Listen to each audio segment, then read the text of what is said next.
హైదరాబాద్ జవహర్ నగర్ లో విషాదం చోటు చేసుకుంది. అటవీ ప్రాంతంలో గల నీటి క్వారీలో పడి తరుణ్ అనే యువకుడు మృతి చెందాడు. మేడ్చల్ జిల్లా కౌకూర్ భారత్ నగర్ కాలనీకి చెందిన 6 యువకులు రీల్స్ చేయడానికి కెమెరా తీసుకొని క్వారీ దగ్గరికి వెళ్లారు. ఫోటోషూట్ చేస్తుండగా ప్రమాదవశాత్తు తరుణ్ క్వారీలో పడిపోయినట్లు తోటి స్నేహితులు తెలిపారు. అతడికి ఈత రాకపోవడంతో నీటిలో మునిగిపోయినట్లు తోటి స్నేహితులు తెలిపారు. సమాచారం అందుకున్న పోలీసులు ఘటనా స్థలానికి చేరుకొని యువకుడి కోసం గాలింపు చర్యలు చేపట్టారు.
యూరప్లో చిమ్మ చీకట్లు కమ్ముకున్నాయి.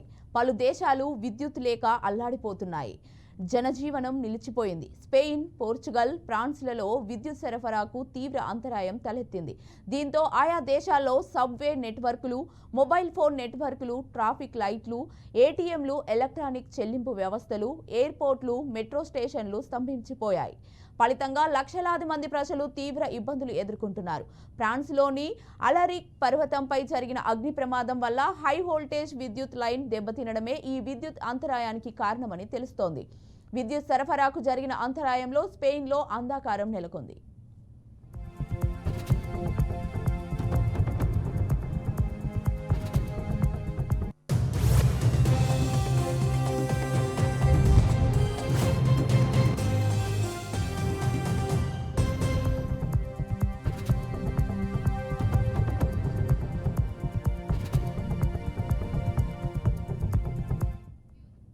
స్పెయిన్ రాజధాని మాడ్రిడ్తో పాటు అక్కడి ప్రధాన సిటీలైన బార్సిలోనా, వాలెన్సియా, సెవిల్లే ప్రాంతాల్లో పవర్ సప్లై పూర్తిగా నిలిచిపోయింది.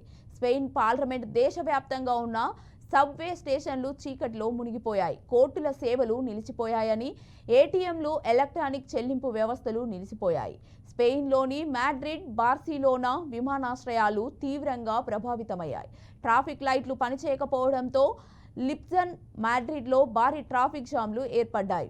మొబైల్ ఫోన్ నెట్వర్క్లు పనిచేయకపోవడంతో కాల్స్ చేయడం సాధ్యపడలేదు. దాదాపు దేశవ్యాప్తంగా విద్యుత్ అంతరాయం కలగడంతో ప్రజలు తీవ్ర ఇబ్బందులు పడ్డారు.